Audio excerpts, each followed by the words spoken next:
বৌদি ভাই শোনো না, বলছি অপরাজিতা দি কোথায় গো? হ্যাঁ ওই জন্য অপরাজিতা ওখানে। আচ্ছা আচ্ছা আচ্ছা। আসলে পিসিমণি আমার মায়ের শরীরটা আজ খুব একটা ভালো নেই। আন্টি আমি অপরাজিতা মাসিকে পাঠিয়ে দিচ্ছি, আমি গিয়ে বসছি। হ্যাঁ না না আছে তো আমার। আচ্ছা তুমি একটু আমাদের সঙ্গে গল্প করো না, একটু আমাদের সঙ্গে আড্ডা দাও। আমি বৌদি ভাইয়ের কাছে তোমার না অনেক কথা শুনেছি, তুমি নাকি খুব ভালো ক্যান্টিন চালাও, বৌদি ভাইকে কত দিক থেকে তুমি হেল্প করো। আমি হেল্প করি না, আন্টি তো এক্সপার্ট, সব দিকে এক্সপার্ট, কি দারুণ দারুণ রান্না করে। আমি তো বলেছি আন্টির কাছে আমি ভালো ভালো সব রান্না শিখবো। দেখ দেখ দেখ আমাকে আমার মেয়ে তোতা প্রশংসা করে, আমার মেয়ে কোকো প্রশংসা করে, তারপরে আমার মেয়ে খিলখিল আমার প্রশংসা করে। তাই তো তুমি এই কথাটা আমাদের বলতে চাইছো, তাই তো? ঠিকই ধরেছিস, আমাদেরই বলতে চাইছি। মা একটা কথা খেয়াল রেখো, এই আমরা কিন্তু তোমার বেস্ট ক্রিটিক। আজ যে তুমি এত ভালো করছো সেটা কাদের জন্য? যবে থেকে তোমাদের পেটে ধরেছিলাম, ভূমিষ্ঠ হওয়ার আগেই তোমরা মনে মনে ভেবে নিয়েছিলে যবে থেকে ভূমিষ্ঠ হব, ভূমিষ্ঠ হয়ে শুধু মাকে ক্রিটিসাইজ করব। বলো না, নিজের ছেলেকে এত ছোট করতে খারাপ লাগছে না তোমার? তাও আবার আমার সামনে। দেখো তোমার কাছে তো আমার গোপন করার কিছু নেই। আজ পর্যন্ত তোমার কাছে কিছু গোপন করেছি বলো? ভালো তো কলেজে পড়াচ্ছে, এটা খুব ভালো খবর। হয়তো রূপকে দেখে ইন্সপায়ার হয়েছে, I am very happy about it. In fact সেজন্যই তো ওকে আমি বাড়িতে অ্যালাউ করছি, নইলে তো এতদিন আমি ওকে অ্যালাউই করিনি।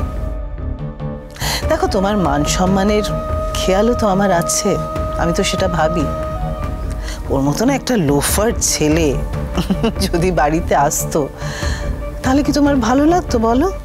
লাগতো না তো। সত্যি কি তুমি ওকে জন্ম দিয়েছো? আমার না এক এক সময় সন্দেহ হয়, সত্যি কি তুমি ওকে জন্ম দিয়েছো? যদি জন্ম দিয়ে থাকতে তাহলে এতটা নিষ্ঠুরভাবে কথা বলতে পারতে? তুমি না আমাকে এতদিনে ভালো করে চিনতেই পারলে না। আমি সত্যিটাকে না সত্যি বলেই বলাটা পছন্দ করি, আর মিথ্যে যেরকম আমি সেভাবেই মিথ্যেটাকে স্বীকার করি। মিথ্যের মধ্যে আবার সত্যি প্রলেপ লাগিয়ে তাকে সুন্দরভাবে প্রেজেন্ট করা, এগুলো আমার পছন্দ না। আমি এসব করতে জানি না। তাছাড়া আমার এত আনন্দের দিন, আমার ছেলে রূপের বিয়ে, যে বিয়েটা ভেঙে গেছিল সেটা আবার হচ্ছে। ভেঙে গেছিল বলে রূপ কত আপসেট ছিল বলো, সেই বিয়েটা আবার হচ্ছে, সেটা কি আমার জন্য কম আনন্দের? তাই এই আনন্দের সময় আমি মনের মধ্যে কারোর প্রতি কোনো রাগ বিদ্বেষ পুষে রাখতে চাই না। আমার আসমানের প্রতি এখন আর কোনো গ্রাজ নেই। আমি মন থেকে চাই যে আসমান আসুক, ওর ছোট ভাইয়ের বিয়েতে আনন্দ করুক, এনজয় করুক। ও তো কোনোদিন সুযোগ পায় না বলো এত বড় লোকের বাড়িতে যাওয়ার। ও কি কোনোদিন ইনভাইটেড হয় এরকম স্টেটাসের বাড়িতে? না, মানে আমি ওদের বাড়ির কথা বলছি না, আমাদের বাড়িতে বউ ভাতে এলে তো একেবারে অবাক হয়ে যাবে। ওর পক্ষে তো এটা একটা নিউ এক্সপিরিয়েন্স। এরকম স্টেটাসের লোকেরা তো ওকে নিশ্চয়ই ইনভাইট করে না। সেখানেও আমাদের বাড়িতে আসবে, এনজয় করবে, একটা নতুন এক্সপিরিয়েন্স ওর পক্ষে, ভালো এক্সপিরিয়েন্স, সেটা আমি চাই। আমি কতটা লিবারেল একবার ভেবে দেখেছো?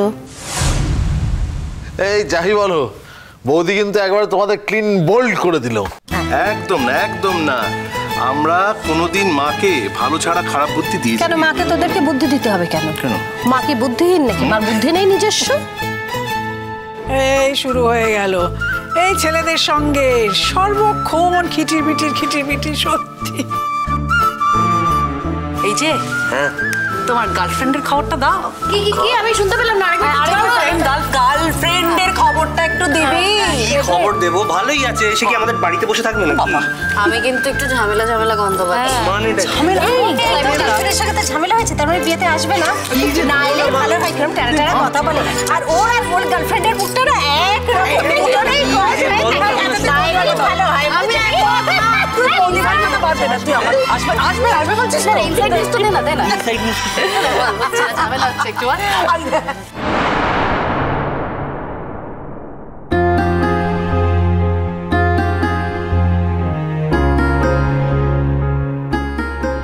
আবার মন খারাপ করছে।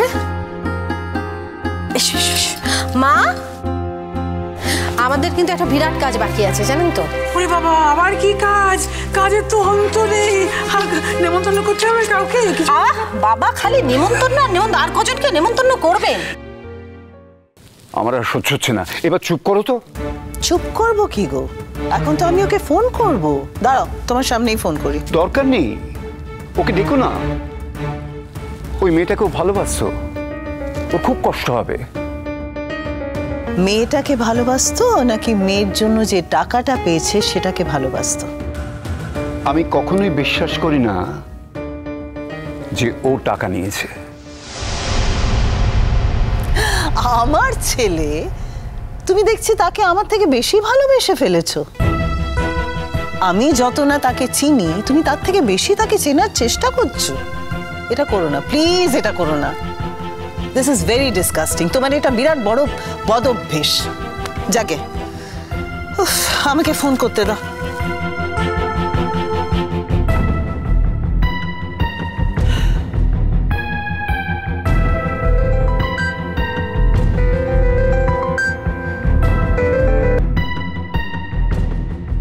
হ্যালো, আমি মিসেস চ্যাটার্জি বলছি। কোন মিসেস চ্যাটার্জি? মিসেস দর্শনা চ্যাটার্জি। কি চাই? কি চাইবো বলো তো তোমার কাছে? তোমার কি সেই সামর্থ্য আছে? আমি কিছু চাইলেও তুমি কি কিছু দিতে পারবে? দিতে পারবে না যখন কি চাই বলে নিজেকে ছোট করো না। আমার তোমার কাছে কিচ্ছু চাই না, আমার বরং তোমাকে কিছু দেয়ার আছে। আমার আপনার থেকে কিছু নেওয়ার নেই। আমি আপনার থেকে কিছু না নিতেই আপনি সারা পৃথিবী জুড়ে হাঁকিয়েছেন যে আমি আপনার থেকে অনেক কিছু নিয়ে ফেলেছি। আরে শোনো, একটা ভালো খবর দেয়ার আছে। কিসের ভালো খবর? আপনি আবার কোনো ভালো খবর দিতে জানেন নাকি? জানি জানি, খবরটা শুনলেই তুমি বুঝতে পারবে। এই শুনুন, আমার তাড়া আছে, যা বলার আছে তাড়াতাড়ি বলুন। আরে এত কি তাড়া তোমার? শুধু কি তোমার একার তাড়া? আমার বুঝি তাড়া নেই? আমার তো আরো বেশি তাড়া। রূপের বিয়েতে কত কিছু সামলাতে হচ্ছে বলো তো। ইনফ্যাক্ট আমার অনেক বেশি তাড়া। বলছে কি, রূপের বিয়েতে তুমি নিশ্চয়ই এসো, কেমন? তাই নাকি? আপনি আমাকে নেমন্তন্ন করছেন? হ্যাঁ হ্যাঁ করছি, করবো না? দেখো, যা হওয়ার তো হয়ে গেছে, আমার সঙ্গেও যা হওয়ার হয়ে গেছে। সেগুলোকে মনে রেখে তো কোনো লাভ নেই। বরং তোমার ছোট ভাইয়ের সঙ্গে তোমার সম্পর্ক ভালো হোক, সেটাই আমি মন থেকে চাই। এই যে আমাদের খিলখিল রানী, এ তো এখন আমাদের রানী, বুঝতে পেরেছেন? হ্যাঁ, ওর মা তো ওকে নিয়ে কত চিন্তা করে। মা ওকে একটা ভালো ছেলে দেখে এটা সুন্দর করে বিয়ে দিতে হবে। ও এই কথা। আন্টি, আমি তোমাকে বলেছি না আমি কোনোদিন বিয়ে করব না। বিয়ে করবে না। এই কথা, এই তুমি এদিকে এসো, এদিকে এসো। শোন শোন কি বলছে, শোন ভালো করে। শোনো, বিয়ে করবে না বলছো তো, এটা না সবাই বলে আগে। হ্যাঁ, আমিও বলেছি অনেকবার। হ্যাঁ, আমিও বলেছি, আমরা সবাইটা বলি। আর শোনো, এদিকে এসো। এই যে আমাদের বৌদি ভাইকে দেখছো, বৌদি ভাইও বলেছে। না, বৌদি ভাই বলেনি। বৌদি ভাই বলার চান্স পাইনি। বৌদি ভাইয়ের এত ছোট বয়সে জোর করে তড়িঘড়ি করে বিদায় করে দিয়েছে। বৌদি ভাই বলার কোনো চান্স পাইনি। বলো প্রজাপতি।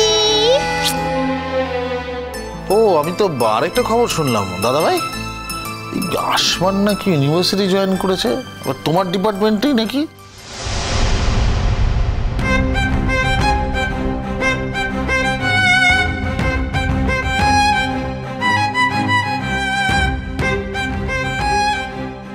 হ্যাঁ, আমার সঙ্গে একদিন রাস্তায় দেখা হয়েছিল, আমাকেও সেটাই বলল। তারপরে সত্যি মিথ্যে জানি না। উনি তো এইসব বিষয়ে কোনো মুখ খোলেন না। কি গো, তোমার সঙ্গে দেখা হয়েছে? হ্যাঁ, দেখা হয়েছে। প্রণাম করতে এসেছিল একটা পেন নিয়ে।